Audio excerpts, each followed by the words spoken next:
사랑과 은혜가 풍성하신 하나님 아버지, 저희들에게 죄사함의 아버지 비밀을 알게 하여 주시옵고 날마다 십자가의 사랑과 은혜로 살아갈 수 있게 하여 주시오니 참으로 감사드리옵나이다. 하나님 아버지, 이 시간에도 저희들 주님 앞에 나왔사오니 하나님의 강한 팔로 우리를 붙들어 주시옵고 성령의 아버지 충만함과 사랑과 은혜의 풍성함으로 저희를 이끌어 주시옵소서. 사랑의 하나님 아버지, 날마다 주님이 주시는 그 기쁨으로 모든 슬픔들 이기게 하여 주시옵고 우리에게 찬송의 아버지의 옷을 입혀 주시사 모든 근심이 사라질 수 있게 하여 주시옵소서. 사랑의 하나님 아버지, 85세 된 갈렙이 이 산지를 내게 주옵소서. 비록 그곳에는 안악자손이 살고 성읍은 크고 견고할지라도 하나님이 함께 하시면은 이 모든 것을 물리치리라고 하였는데, 하나님, 저희는 현실 앞에서 늘 넘어지고 늘 초라하고 주눅이 들 때가 너무나 많이 있습니다.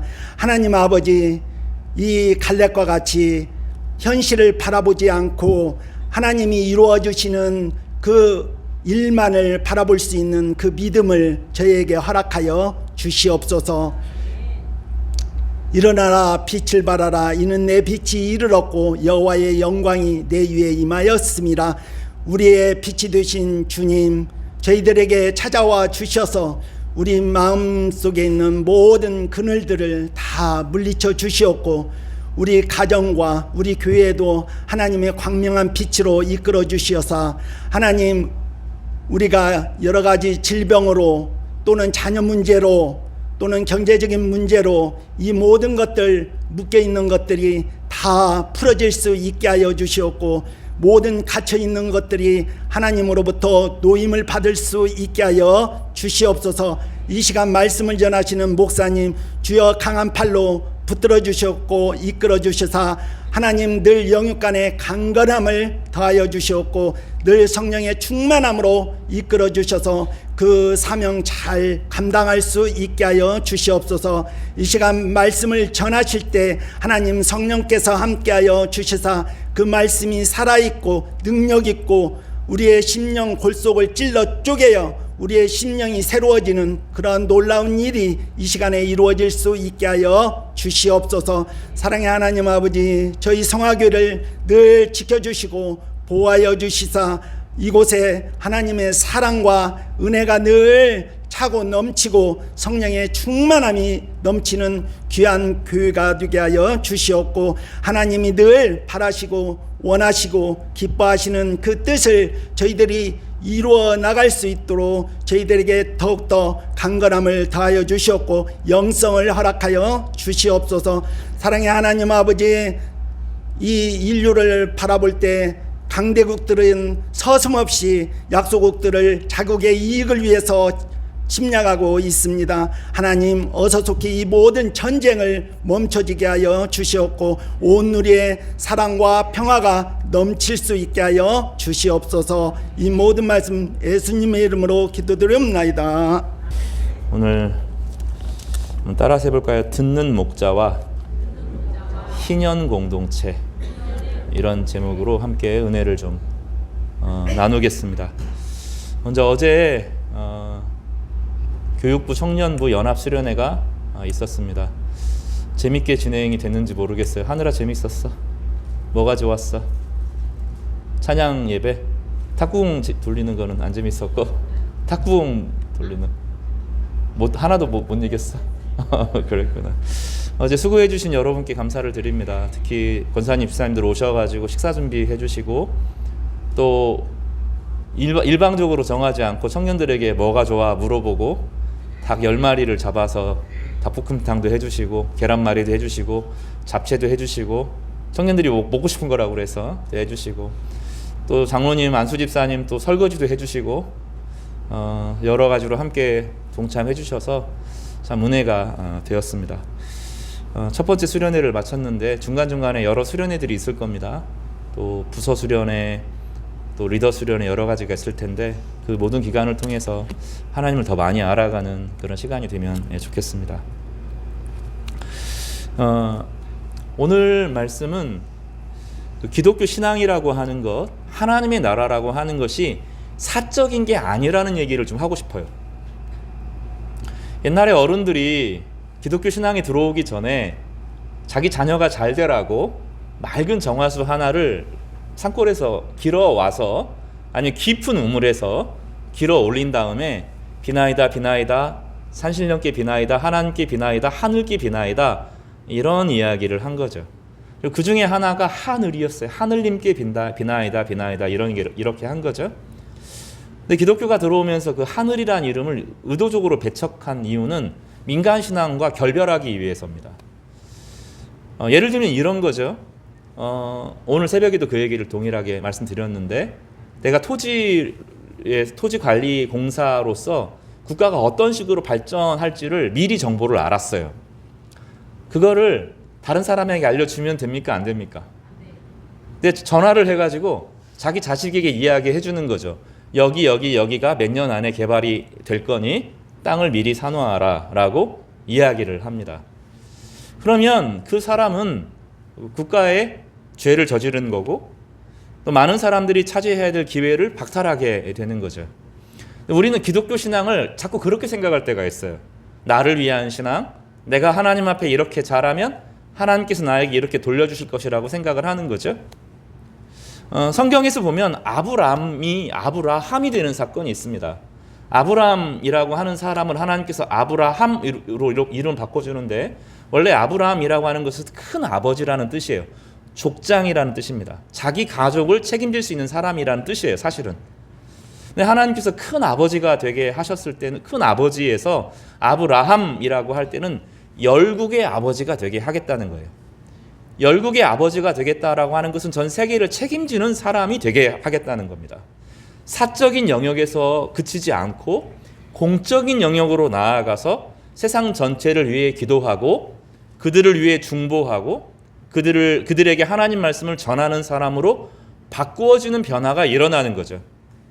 신앙이 아무리 열심히 기도하고 새벽 예배를 1년 내내 한 번도 빠지지 않고 기도해도 그 기도의 내용이 자기 자신이나 자기 가족이나 자기가 아는 사람들에게 국한되는 것은 사적인 신앙의 영역에 멈춰 있는 겁니다.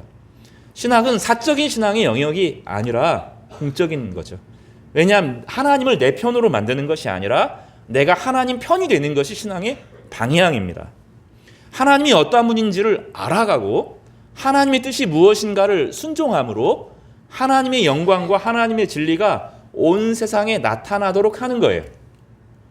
그리고 그렇게 그 하나님 뜻에 순종하는 사람들에게 임하는 독특한 공동체적인 질서를 성경에서는 하나님의 나라라고 불러요.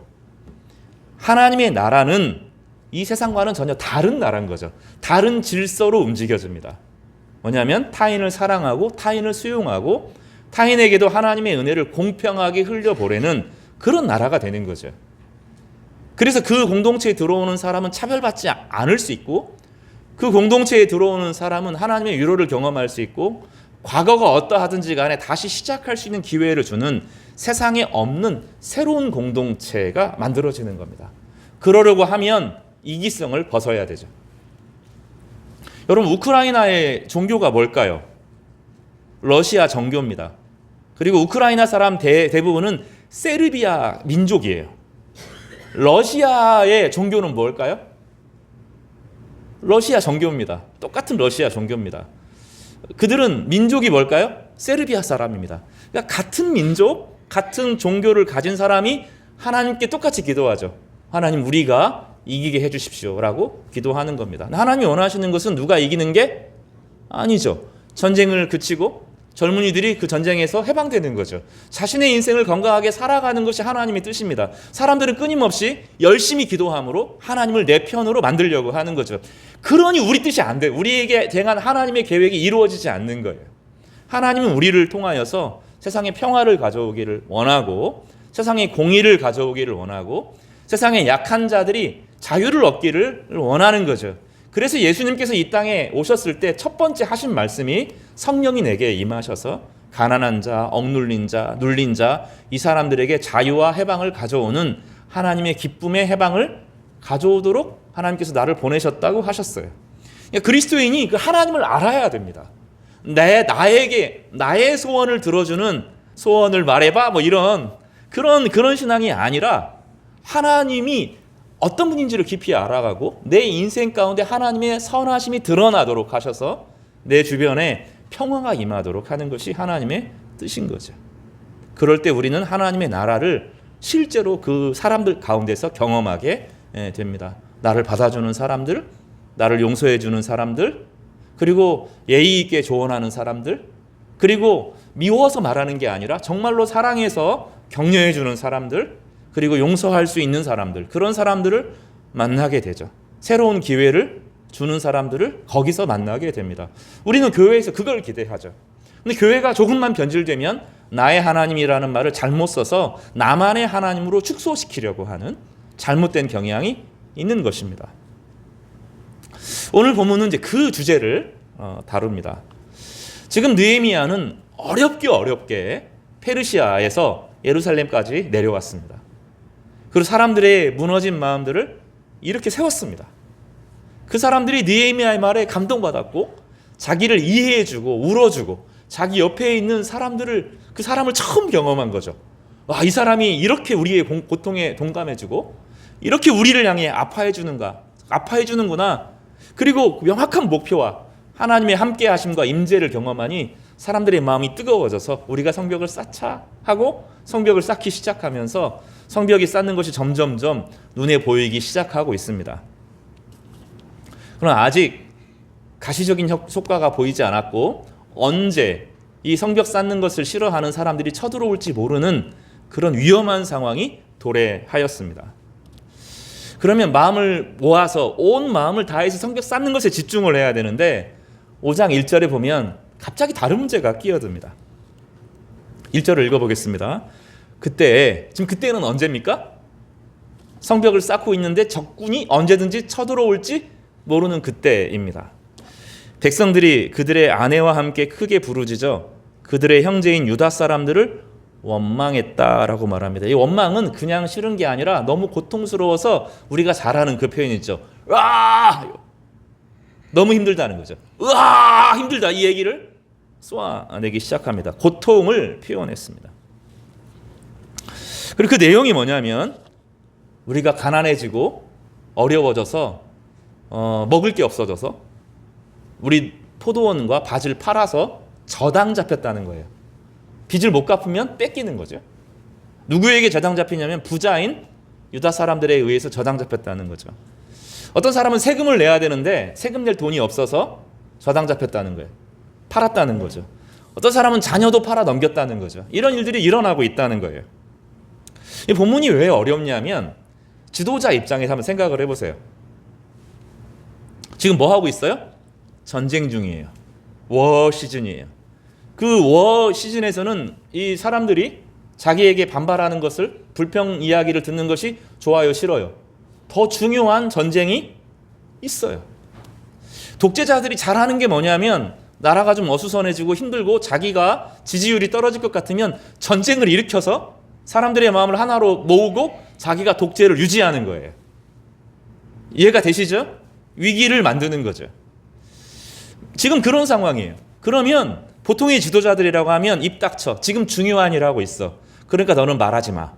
라고 말하는 것이 일반적입니다. 언제 적이 쳐들어올지 모르고 지금은 비상 상황인데 너까지 이야기하면 나는 신경 쓸 겨를이 없어 라고 말하는 것이 일반적인 거죠. 근데 느헤미야가 전혀 다른 행동을 합니다. 느헤미야가 듣습니다. 쭉 이야기를 하는데 느헤미야가 그 사람들의 이야기를 다 듣죠.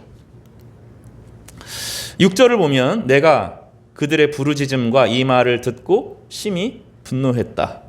이 악한 상황에 대해서, 이런 악한 현실에 대해서 괴로워하고 분노했다라고 성경은 이야기를 하는 거죠. 사실은 이럴 겨를이 없어요. 지도자들은 보통 이런 경우에는 그럴 일이 없어요. 교회가 어느 때 사람들은 제일 좋다고 생각하냐면 아무 문제가 없을 때, 누구도 아무 말 하지 않을 때, 그리고 어떤 문제가 생기면 당신만 조용히 하면 우리는 평안할 건데 라고 말하는 거죠. 고통이 있어도 너 입만 멈추면, 너의 문제만 없으면, 너만 잠잠하면 교회가 덕이 될 텐데. 그래서 많은 사람들이 뭐라고 말하냐면 덕스럽게 해야지. 그 말이 무슨 말이에요? 너만 참아야지 라는 말입니다. 옛날에는 며느리들을 향하여서 덕스럽게 해야지, 너만 입을 잠잠하면 괜찮아 라고 말하는 거죠. 그런 일들은 늘 벌어지는 겁니다. 조직을 유지할 때는 항상 그럴 수밖에 없어요. 전쟁인 상황, 비상 상황의 워타임인 경우에는 우리가 조금만 더 희생하자, 조금만 더 참아보자, 이것이 기본적인 것입니다. 느헤미야는 그렇게 반응하지 않았습니다. 그리고 그들의 각자 이야기가 다 들을 수 있도록, 그들의 고통과 그들의 상함이 어떤 상황인지를 다 듣도록 한 거죠. 그래서 그 이야기가 오늘 본문에 기록되어 있는 거죠. 어떤 사람들은 아들과 딸이 많아요. 아들과 딸이 많은 것은 하나님께서 복을 주신 거죠. 그런데 곡식을 얻어먹고 살아야 하는데 먹을 것이 충분하지 않습니다. 생존의 위기를 이야기합니다. 두 번째, 어떤 사람들은 우리는 밭과 포도원과 집을 전당 잡혔다. 먹을 게 없어서 지금은 잠깐 돈을 빌려서 그 빚을 가지고 생활하고 있는데 못 갚으면 다 빼앗기고 노예의 신분으로 돌아갈 거라고 말합니다. 어떤 사람들은 우리가 세금을 내려고 돈의 빚을 냈고 페르시아 제국에 막대한 세금을 내야 된다라고 말합니다. 더 극단적인 사람도 있죠. 어떤 사람은 우리의 아들, 딸을 종으로 팔았다. 이런 절규들이 들립니다. 그럼 이 얘기가 느헤미야 때 발생한 걸까요? 그 전에도 항상 있었던 내부의 문제입니다. 느헤미야는 단지 이 귀로만 듣고 조금만 참아, 성벽 쌓고 나서 문제를 해결해 줄게, 너희들의 문제도 중요하지만 적들이 쳐들어오면 안 되니까 너희들이 희생해, 이런 말을 하지 않았어요. 제가 본문을 보면서 참 많이 반성을 했는데 우리가 늘 그런 행동을 한다는 거죠. 잘 듣고 대처하고 반응하기보다는 말하지 마, 너만 잠잠하면 교회가 평안해, 당신만 조용하면 우리 가정이 평안해, 너만 입을 다물으면 이 회사가 평안해. 이게 우리의 삶의 방식이죠. 우리는 항상 전쟁 속에서 살아가는 것처럼 세상도 사회도 그렇게 말하죠. 그래서 우리를 위해서 너를 희생하라 라고 하는 방식으로 사회가 유지되고 조직이 유지가 됩니다. 우리나라 사회는 특별히 더 그렇죠. 너만 아니면, 너만 잠잠하면 우리 회사와 우리 조직과 우리 직장과 우리 국가가 안전해 라고 말하면서 고통의 소리를 듣지 못하고 입을 막도록 하는 것이 세상의 방식입니다. 그런데 느헤미야는 그렇게 하지 않았습니다. 그리고 전혀 다른 방식을 보여주는데 오늘 이것이 우리에게 중요합니다. 하나님의 백성들의 가장 중요한 자질 중에 하나는 듣는 것입니다. 이게 저도 안 돼요. 오랜 생활, 목회를 하고 또 결혼 생활을 하고 또 아이를 대하고 그러는데 당신 이래서 그렇지 하고 말하기 쉽지, 또 말을 듣지 않으려고 하지 실제로는 깊이 듣고 반응하는 게 어려워요. 왜냐하면 힘들거든요. 그 사람이 이제 말 안 하고 좀 잠잠해주면 괜찮을 것 같거든요. 그 사람만 좀 참아주면 괜찮을 것 같거든요. 그래서 말하지 못하게 할 때가 많아요. 입을 다무도록 하는 거죠. 직장 생활하면 특별히 더 그런 거를 훨씬 더 많이 경험합니다. 내 이야기를 들을 여유가 없죠. 사장들은 지금 이 회사가 움직여야 되는데, 이 회사가 먹고 살아야 되는데 너만 잠잠하면 하고 그를 돌아보지 않는 것이 우리의 일상이죠. 이런 것을 뭐라고 말하냐면 전쟁 방식의 운영이라고 말하는 거예요. 우리는 북한이라는 나라가 있어요.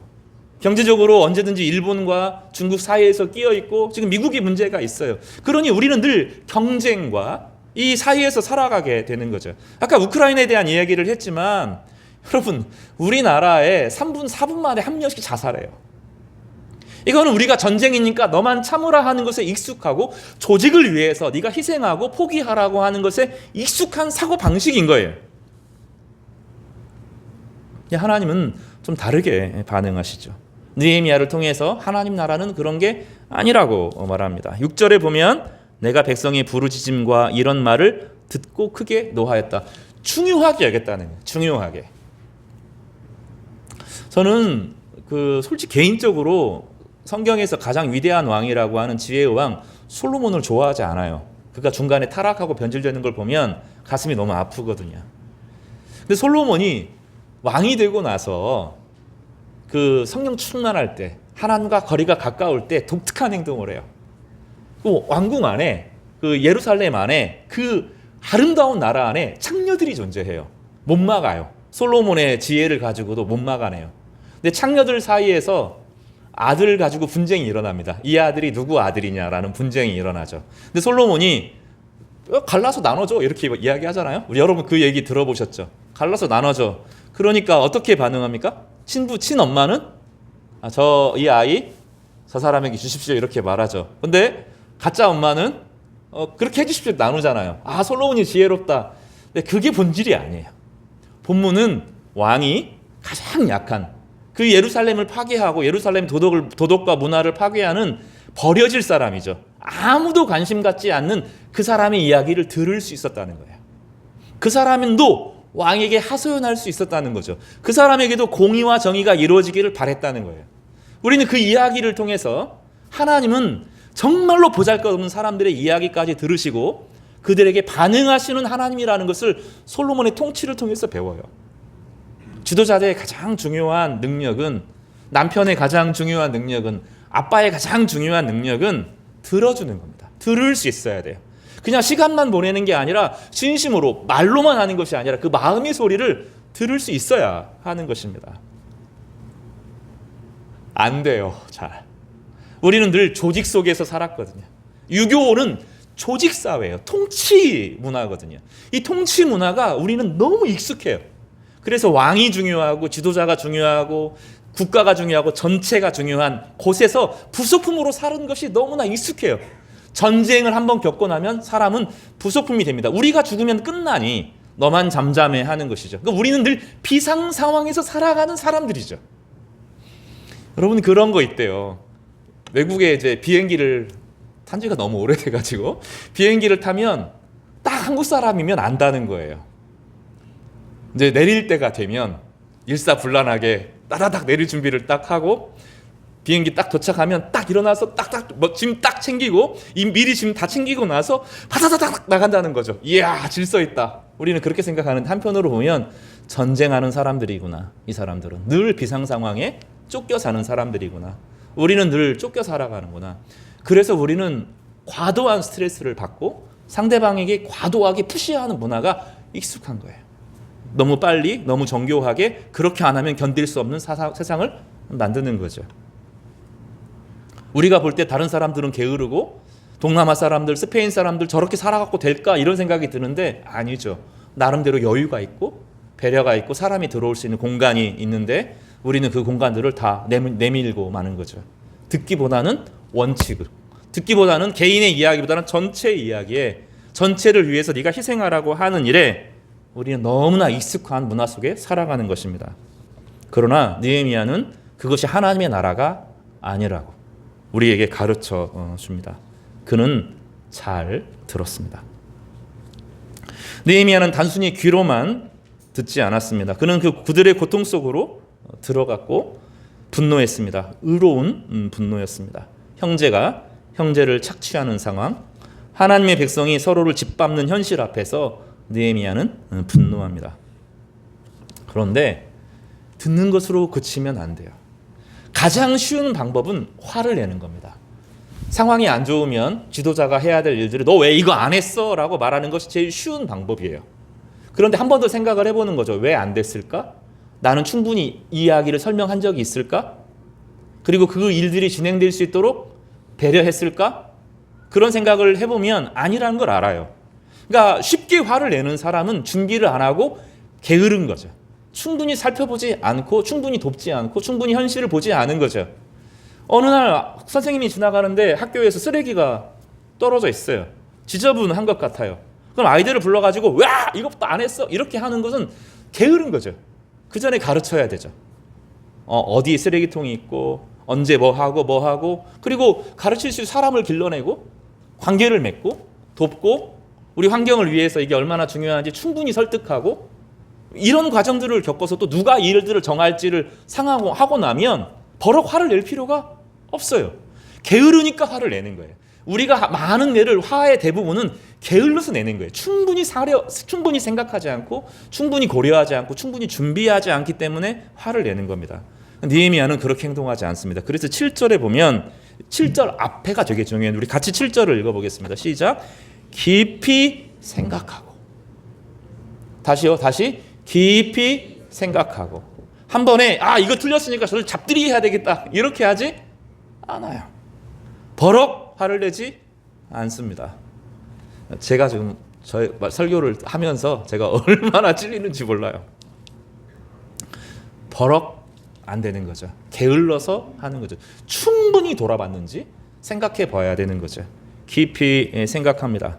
그리고 귀족들과 만장들을 꾸짖어 그들을 불러 모아서 이르기를 하고 말하기 시작합니다. 그런데 여러분 잘 생각하셔야 돼요. 느헤미야는 지금 총독의 신분으로 와 있습니다. 총독의 신분으로 와서 너희들 잘못했지? 벌을 주고 한번 확 휘저으면 문제가 해결이 될 수 있어요. 권한을 가진 사람이에요. 이 사람 지금 왕의 권한을 가진 사람입니다. 그런데 여기서 꾸짖었다라고 말할 때 법을 집행했다 하는 것이 아니라 깊이 대화했다라고 이해하는 것이 맞습니다. 왜냐하면 8절에서부터 느헤미야의 조치가 나오기 때문입니다. 근데 느헤미야는 정죄하거나 그들을 적으로 돌리는 것이 아니라 그들에게 충분히 알아들을 수 있도록 이 상황과 현실을 알아볼 수 있도록 설명합니다. 8절에 보면 여기 보면 7절 후반부에 대회를 열었다. 대회라고 하는 건 사람들을 다 모아 불러 모고 대화했다. 대화의 장을 열었다. 이런 뜻입니다.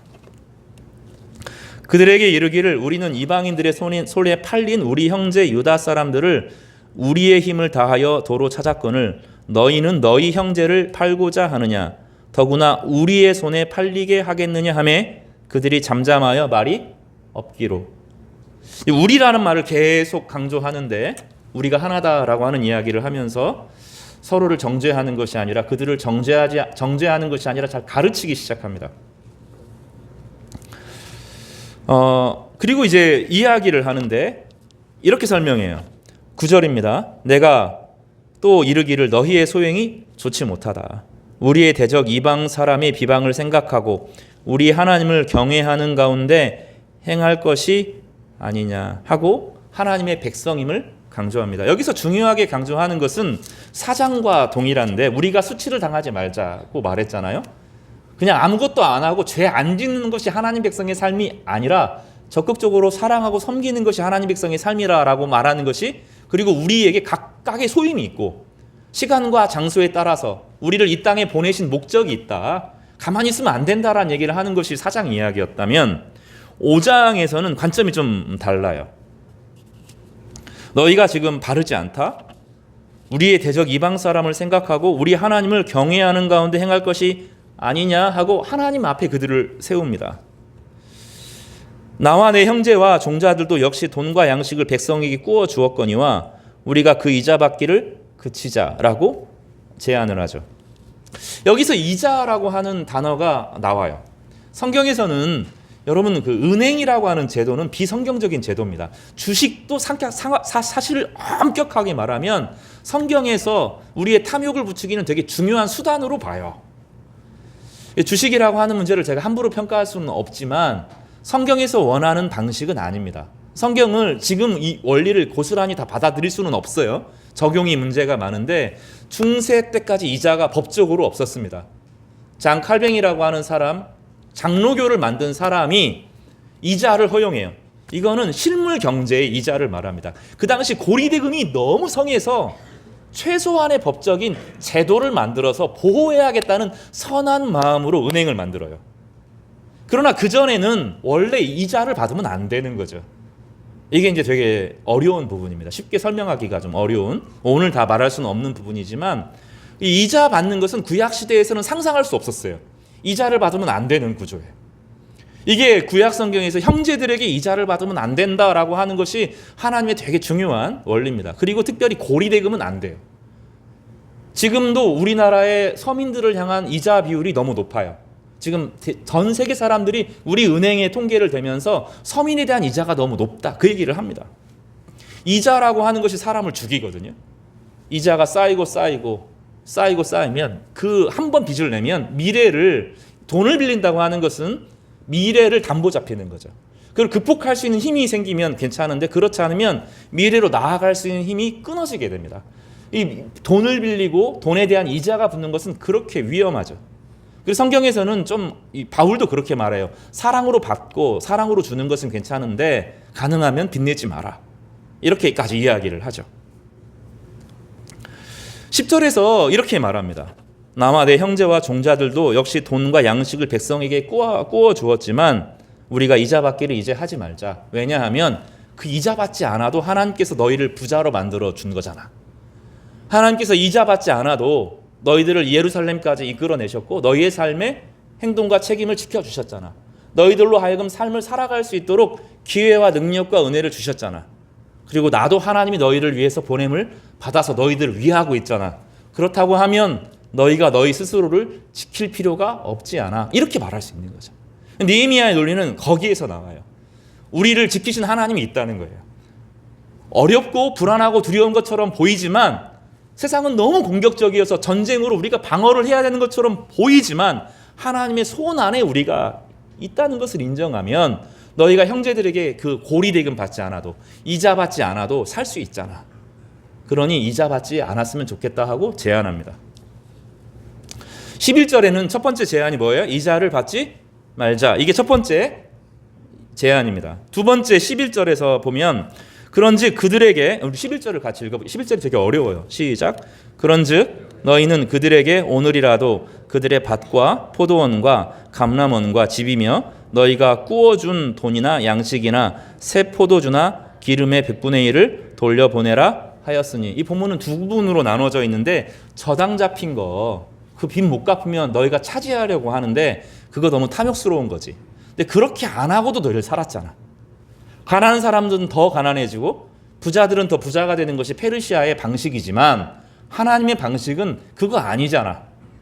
하나님의 방식은 뭐였어요? 구약시대에 보면 7년에 한 번씩 어떻게 합니까? 빚을 탕감해 줍니다. 그 빚을 탕감해 준다는 게 현대 이 경제에서는 해결이 안 되죠. 그러나 구약시대 사람들은 어떤 믿음이 있었냐면 우리를 이끄신 분이 하나님이시라면 하나님이 우리 인생을 책임져 주시는 분이라면 네가 그동안 그 형제에게 그 사람에게 빌려주고 돈을 받지 않아도 너의 인생이 이렇게 풍성하게 누리고 있었다고 하면 굳이 그거 안 받아도 되잖아. 그리고 그가 살아야 너도 살지 하는 방식이에요. 이것은 우리 형제의 경제 방식으로는 설명이 안 돼요. 왜냐하면 이것은 하나님 나라의 방식이거든요. 그 사람이 너에게 손해를 끼치건 이익을 끼치건 그 사람 때문에 너의 인생이 움직이는 것이 아니라 하나님이 너의 인생을 이끌어 주셨다고 하면 좀 대범해지면 안 되겠냐 하는 거예요. 대범해지면. 그래서 구약에서는 7년마다 한 번씩 빚을 탕감해주는 안식년을 행했다고요. 지금 고스란히 이 제도를 현재 적용시킬 수는 없어요. 그러나 원리는 가지고 있어야 된다고요. 하나님이 내 인생을 지켜주셨다면 나의 인생과 함께 하셨다면 나의 인생을 하나님께서 지키실 것이라면 좀 대범하게 탕감해주면 안 되냐? 라고 하는 것이 구약의 정신이었다고요. 그리고 그것을 다시 이들에게 물어보는 거예요. 이 예루살렘에서 살면서 힘들고 어렵고 괴로운 시절을 보낸 것처럼 보이지만 그래도 하나님께서 예루살렘에 있는 동안 너희를 지켜주셨잖아. 하나님 보호해 주셨잖아. 하나님 나도 보냈잖아. 너희들 지금 안전하잖아. 겉보기보다 하나님이 함께 하시기 때문에 너희 미래는 안전하고 보호를 받을 거야 라고 말하는 거예요. 그래서 첫 번째는 이자를 받지 말자. 두 번째는 뭐라고요? 저당 잡힌 것을 돌려줘라. 그거 못 갚으면 너희들이 다 차지하게 되는데 그 사람들 노예가 된다. 그러면 개개인으로는 너희들 몇 사람은 부자가 될지 모르지만 전체는 다 가난하게 지는데 이거는 나라를 지킬 수가 없다. 공동체가 아니다 라고 가르쳐 주는 거죠. 세 번째로는 원문을 자세하게 제가 이걸 주의하는데 꽤 오랜 시간을 보냈는데 100분의 1을 돌려보내라 이렇게 설명해요. 100분의 1이라고 하는 것은 돌려보내는 개념이 아니라 펀드라이징을 하는 돈을 모아달라는 거예요. 그 부자들에게 있는 사람들에게 돈을 다 모아서 자금을 만드는 겁니다. 자금을. 이거 펀드라이징이라고 부르죠. 그래서 필요할 때 어려운 사람들에게 무료로 빌려주는 거죠. 그 사람들이 그 일들을 직접 너희들이 개인이 다 빌려줄 수 없잖아.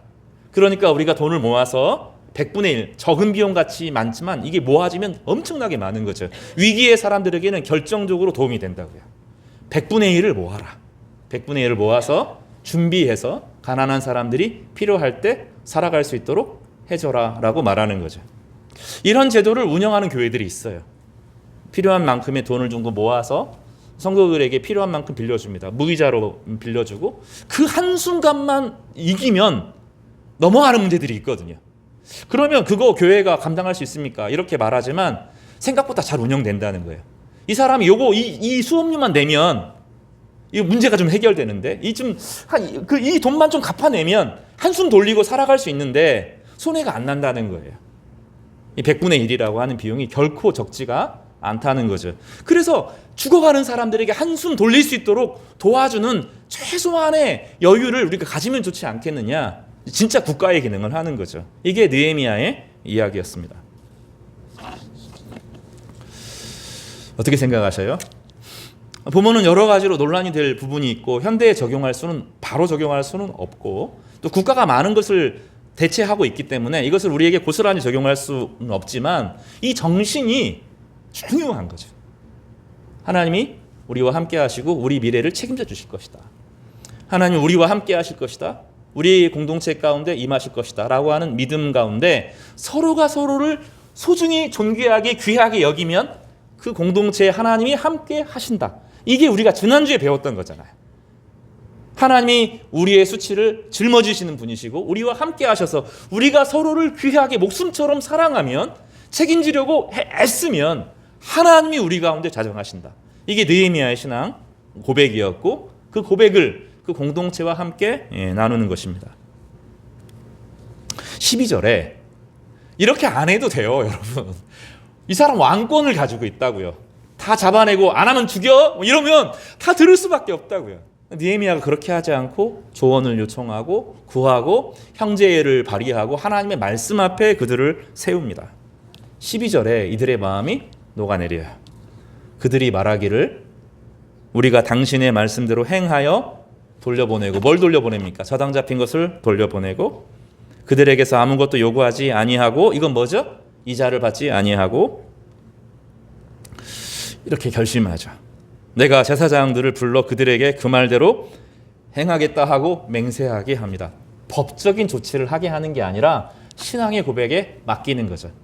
맹세했어도 어길 수 있을 거예요. 왜냐하면 법 적용을 한 게 아니기 때문입니다. 그리고 신앙 고백 안에서 그들에게 권면하고 격려하고 하나님의 말씀을 다시 선포합니다.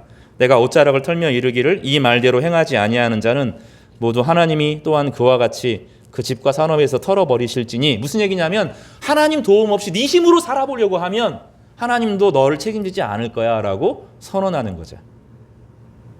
이건 법의 문제가 아니라 너 하나님 없이 너 스스로 부자가 되고 너 하나님 없이 다른 사람을 착취해서 부자가 되고 고리대금을 통해서 부자가 되려고 하면서 사적인 신앙 영역 안에서 그렇게 살면서 하나님이 너를 책임져 줄 거라고 생각하지 말라고 말하는 거죠. 반대로 무엇입니까? 나의 인생을 하나님께서 책임져 주실 것이라고 기대하고 우리 형제들을 돌보고 그들을 아파하고 그들의 문제에서 귀를 기울이고 소중히 여기면 하나님께서 어떻게 하시겠다는 거예요? 그들을 하나님의 장중에 품어주실 것이라고 축복하는 거죠. 그래서 이 말씀은 저주와 축복이 함께 있는 말씀입니다. 자, 그러면 여기 보면 회중이라는 단어가 나와요. 우리 3절인데요. 전체를 한번 같이 읽어볼까요? 시작. 내가 옷자락을 털며 이르기를 이 말대로 행하지 아니하는 자는 모두 하나님이 또한 이와 같이 그 집과 산업에서 털어버리실지니 그는 곧 그렇게 털려서 빈손이 될지로다 하며 여기 보면 따라서 회중이 다 아멘하고 여호와를 찬송하고 백성들이 그 말한 대로 행하였느니라. 성경에서 여호와와 엘로 하나님을 구분하는 것처럼 백성과 회중을 구분합니다. 백성은 군인 단위, 국가 단위를 말할 때 백성이라는 단어를 씁니다. 회중이라고 하는 단어를 쓸 때는 예배할 때 회중을 씁니다. 이 사람들이 느헤미야의 말을 뭘로 받아들였어요? 하나님의 말씀으로 받아들였다는 거죠. 그래서 이 상황에서 너희들은 입을 닫아라고 말할 수도 있고 너희들 잘못했으니까 법의 처벌을 받아 이렇게 말할 수 있는데 이 두 사이가 아니라 깊이 생각하고 온전한 진리의 말씀을 선포할 때 사람들이 그 말씀을 하나님의 말씀으로 받아들이며 이 어려운 순간에 그 갈등이 하나의 예배를 통하여서 해결이 되는, 이게 느헤미야 5장의 이야기입니다. 이 느헤미야는 우리가 생각하면 성벽을 쌓아서 이스라엘 백성들을 보호하는 이야기로 들릴지 모르겠지만 그런 얘기가 아니라 뿔뿔이 흩어졌던 하나님의 사람들이 서로가 서로에게 성벽이 되는 이야기입니다. 지난주에 뭐라고 배웠어요? 네 뒤에 나 있다. 이거 배웠잖아요. 너의 등을 내가 책임졌다. 그럴 때 하나님께서 우리 등을 책임지시는 분이라고 말했잖아요. 이것이 느헤미야 5장에서는 아주 구체적으로 드러나죠. 내가 네 옆에 있다. 서로가 서로에게 성벽이 되어주는 그런 공동체로, 이제는 조직이 아니라 생존을 위해서 살아가는 조직의 모습에서 벗어나서 서로가 서로를 목숨처럼 여기는 형제로서 변화되는 그런 역사가 느헤미야 5장의 대역사인 거죠. 그래서 느헤미야 5장에서 우리에게 느헤미야 전체에서 우리에게 가르쳐주는 것은 성벽을 쌓고 안전하게 거했다는 것이 아니라 서로가 서로에게 성벽이 되어서 하나님의 나라가 그 안에 이루어지는 기적을 보여주는 것입니다. 우리는 자본주의 세대 속에서 살아갑니다. 신자본주의를 넘어서 디지털 문화, 사람이 데이터로 환산되는 시대에 살아가고 있어요. 우리는 더 이상 인격으로 세상에서 치부되지 않습니다. 옛날에는 사람을 돈으로 치부했다면 지금은 돈을 넘어서 하나의 데이터의 영역으로 변하는, 이거를 디지털 물화라고 부릅니다. 그런 시대에 살아갑니다. 교회는 물화를 넘어서서 영적인 사람들의 모임입니다. 영적인 사람들의 모임이라고 하는 것은 서로가 기도로 연합되어 있고 서로가 말씀으로 연합되어 있고 서로를 귀히 여길 뿐만 아니라 서로를 나의 생명처럼 여겨주는 소중한 사람들로 여겨주는 것입니다. 우리는 이 공동체를 영적인 공동체라고 불러요. 디지털 물화의 시대에서, 자본주의 시대에서, 사람을 돈으로 여기는 시대에서 우리는 아무도 그렇게 보지 않습니다. 서로를 내 생명처럼, 내 몸처럼, 그리스도의 몸의 일부처럼 여겨주는 거죠. 그것을 통하여서 하나님, 예수님, 성령님 안에 삼위 하나님의 영적인 교제가 우리 가운데 드러나게 되는 거죠. 여러분, 사도신경 할 때 성령을 믿사오며 거룩한 공회를 믿사오며, 그리고 이게 따로따로예요. 성령을 믿사오며 거룩한 공회를 믿사오며, 거룩한 공회는 교회를 믿사오며 그런 뜻이에요. 그리고 성도의 교제를 믿사오며 이렇게 돼 있어요. 성도의 교제를 믿사오며, 원래 원문은 그렇게 돼 있습니다. 따로따로입니다. 성도의 교제를 코이노니아라고 불러요. 코이노니아, 영적인 교제를 믿어요. 이 코이노니아는 무엇이냐면 나는 그들을 위해서 기도하는 사람이란 뜻입니다. 누군가 나를 위해서 진실로 기도하는 사람들이 있다는 뜻입니다. 내가 육체적으로 연약할 때 누군가 나의 건강을 걱정해 준다는 거예요. 내가 경제적으로 어려울 때 누군가 나의 경제 문제를 가지고 같이 아파하는 사람들이 있다는 것을 믿는다는 거예요.